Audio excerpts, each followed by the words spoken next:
Henshin Inspection presents Half Boiled. I will be discussing the misses, hits, and mysteries from Fuuto PI episode 11. And do heroic citizens make heroes look bad? This is Half Boiled episode 11. And I'm MJ. I'm an author, I'm an artist, I'm an analyzer, and you can find all my work at mjmunoz.com. So, starting off with the credits for the episode, it was originally aired October 9, 2022.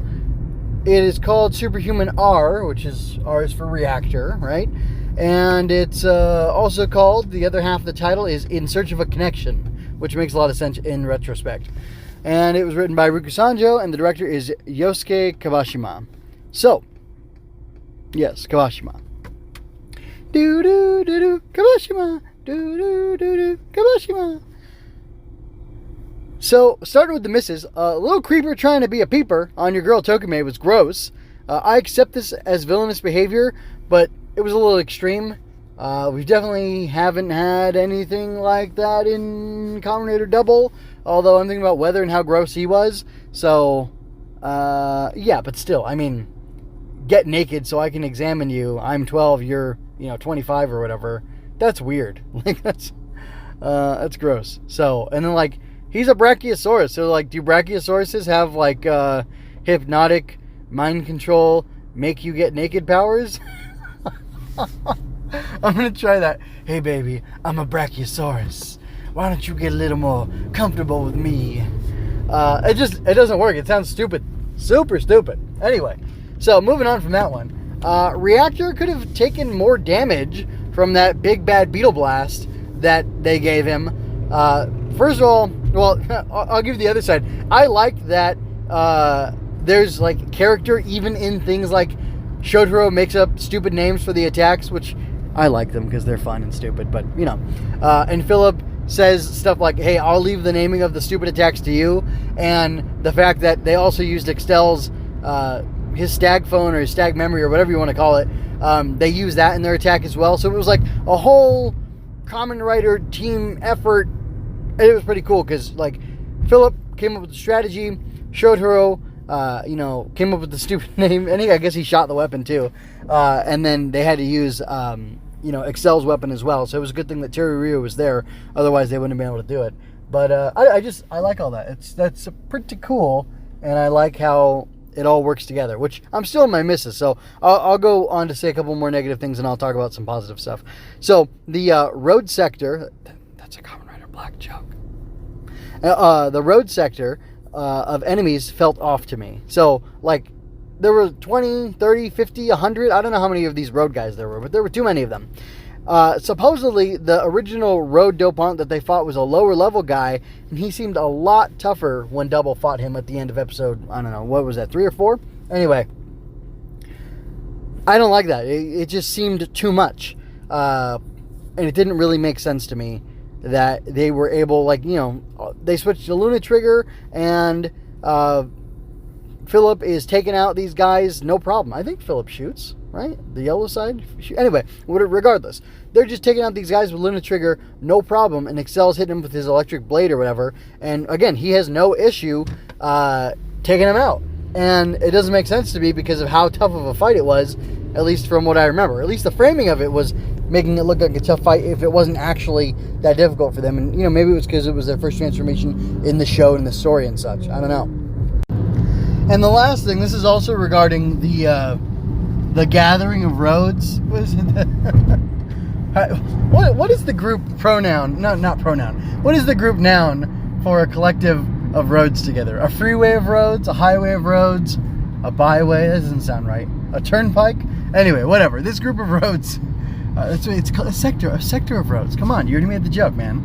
Anyway, so yeah, all these roads together, for some reason, all needed to open their mouths and open the portal back out of Shadow Fuuto into the regular world. The only way I can justify the necessity for 20 guys to do this when one should have been enough is that it not only was a portal open, but it forcefully ejected Shotaro, or I guess Double and Accel through the portal. So maybe that's what it was. Although, I mean, Reactor could have picked him up and thrown him because he didn't look that hurt, like I said earlier, like I complained about earlier. But then again, maybe the Roads could have thrown them up there. I don't know. Whatever. It's just kind of weird.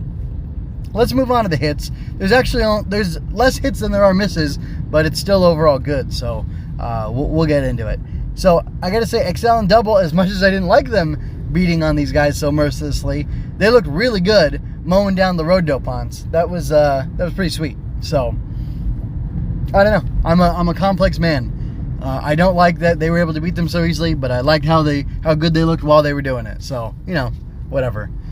Next, Akiko striking a classic Henshin pose is a lot of fun. I really like Akiko. I think she's I don't know if she's an underutilized character, because she's important all throughout Double, but I don't know. Some people hate her, and I don't understand. She's cool. But anyway, moving on. Last thing, Sing Shotaro's dedication. Shotaro or Shotaro? I say it both ways. Anyway, Sing Shotaro's dedication to the client and the client's love for her grandpa working together to find a major breakthrough in the case is really cool. And I'm actually going to expand upon that thought in my my review at the end here, where I really tell you what I thought. Moving on to the mysteries of Fuuto PI episode 11. Looks like Tokime is a high dope then, of the Joker variety. I mean, that's sure what it looks like to me. I wonder, is she the first high dope? I wonder, is she the Eve of high dopes, that without her having been experimented on, would no other high dopes exist? Is that possibly what's going on here? I don't know. That's what I might do. It rings a little, not Black Gundam, Devil Gundam, Dark Gundam. That's why I said Black, Dark.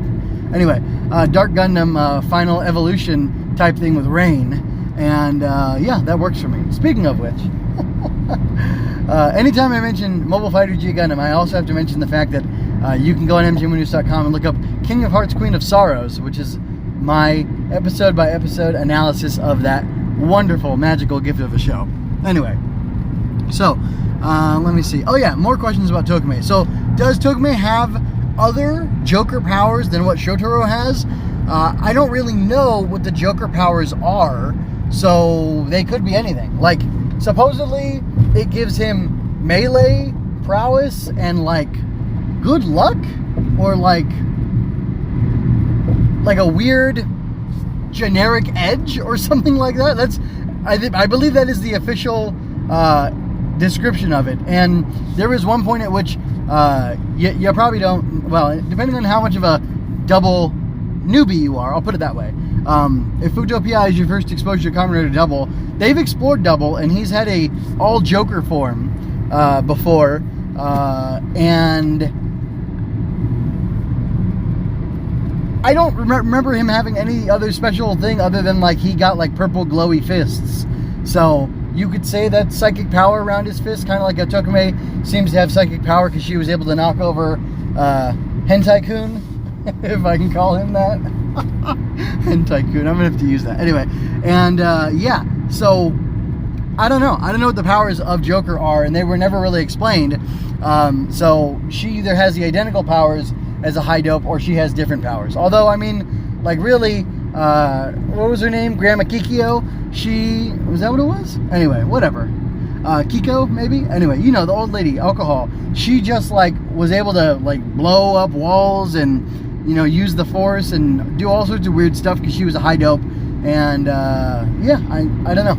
I don't rightly know. Well, then again, if Granny was a high dope and she's been a high dope for a long time, that kind of ruins my idea of Tokime being the thing that makes high dopes possible. But then again, maybe was experimented on from of old, and Granny's been a high dope for a decade, and Tokume's in her 20s, so as a little girl, she was used for those experiments. I don't know. Just speculating here.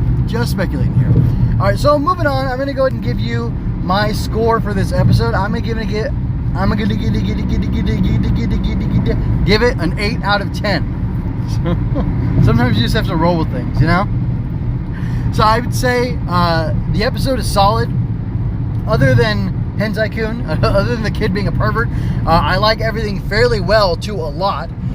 The truth about Tokime is slowly surfacing, but her character and heroism is more important than who who or what she was. Everyone is putting in the work to prove that they belong in this story. The invested cast has me invested. As wild as the setting is, the story is human to the core, and the delight comes in watching these people show us who they are. The randos, which by the way I love that name so much, the randos are doing everything they can, praying, digging through leads, and running for survival, while the overmatched Narumi detectives do the same, and I am excitedly rooting for them all. Because of the large role I felt like the randos played in solving the problems and saving the day, basically, even though really the day hasn't been saved yet, I thought it was important to ask, do heroic citizens like them make heroes look bad? And I'm going to just cut it short, and I'm going to say no, they don't. Not if they're handled properly. And I believe they are definitely being handled properly here. Because while the randos are doing great stuff, there are limitations to their abilities, to their powers, to their whatever. And they can only do so much. What they do is critically important. What they do is vital. And I would sort of include Tokime as a citizen, even though she's got like her stag phone or whatever, and she's, got powers or whatever, but she's slowly awakening to them, and she's mostly acting like as a normal person, not as a superhero like Accel or like Double, so, or a super powered individual, I should say. I mean, she isn't, right? You get me. But I don't think so. I think it's beautiful to have this town with these good people, these noble people, these, super geniuses who can engineer crazy stuff that, like, your bad guys need, but they, like, try to hide those things from them, and then when it comes time to, confront them, or when the people themselves are put in danger, they're trying to save their own lives, except they can't because they have human limitations, but they, like, the success in Grandpa Rando evading death for so long is cool. It makes him cooler, and it makes it cooler that Double and Accel are going to save him. And I would say the same thing goes for, everything positive that the Rando family did to help Shotaro and Philip and everybody get a grip on the situation and get to the point where they were going to be able to save them. And I think it's really cool. And like I said, I think it just makes our heroes look cooler because the randos are going to hit their limits. They're only, even Tokime with her burgeoning powers, as she's grasping them, there's only so much she can do. And then our more experienced, seasoned heroes who have these incredible superpowers, who are like inspired by the nobility and the heroism of these normal people doing the best that they can, are going to show up, and they're going to kick butt, and they're going to do it in a bigger way and make a bigger save, and that's going to be really cool to see. And I think it's almost valuable because it makes, it makes everybody look so good, and it makes everybody look so so positive and so, so wonderful. So I think the heroism of the citizens can make the heroism of the heroes look even greater, and I suspect that that's exactly what's going to be happening as this story or section of the story concludes. And last segment before I start the denouement is lessons learned. So lessons learned from Fuuto PI episode 11. I previously spoken of the importance of vague rules. A derivative idea from that is to leave yourself room to explore details and elements of your world. This doesn't have to be done with a plan for doing great things down the line. Not everything has to be planned in elaborate detail. Sometimes when asking yourself, what does this do? It is okay to say, I don't know. I'll figure it out later, if I ever need to. You don't have to go down every rabbit trail, and you don't even have to know where every one of them is to explore it when the time is right. Alright, so I'm going to be featuring this week a analysis of Dawn Brothers episode 32, which is already out at the time of this recording, before this recording has been published. Also, you can look forward to the Kamen Rider Geats episode 6 review. You can go over to superhero time.me, superhero time, and you can find my Fuuto PI 11 text review up there, as well as reviews for Ultraman Decker and Dawn Brothers and Geats that I'm not directly involved with. So I might have a mini review for those. I know I contributed a mini review for Don Bros 32. We'll see if that one gets put through, and then I'll do my Geats tomorrow as well. And it'll either get included or it won't, which is fine, just because we've got a crew over there who's putting out text reviews very quickly on a lot of these shows. So yeah, I get to Fuuto PI when I can, basically, which is what I do with everything else. But you know, other people there are moving at lightning speed, which is great if you want your reviews and you want them now. So check that stuff out. Check out mgmoonus.com. Of course, you can go over to the analysis tab or menu and find King of Hearts, Queen of Sorrows, the G Gundam podcast I did, as well as Super Sentai Sanctuary and Rider Tears for Dawn Brothers and Geats, besides Half Boiled, which you should be linked to automatically. You find it in the show notes, the link going back to the site for that. And just look around, stick around. I'm going to be continuing to work on stuff, and I will update you as I do. I also have another story over everything scheduled to come out later this week, and I will hopefully have some progress to report on more on advances that I've made in getting the notes and descriptions and sketches ready for the artist for the Godzilla-themed, Godzilla-inspired children's picture book that I'm working on. So anyway, look forward to that stuff, and like I said, go over to mjmoonus.com to find everything else you need. So with that, I will bid you adieu. This is MJ. I leave you with peace and blessings, and I am signing out. I hope you enjoyed that. If you did, you can find more at mjmoonus.com, as well as my entire library of analysis, art, and fiction.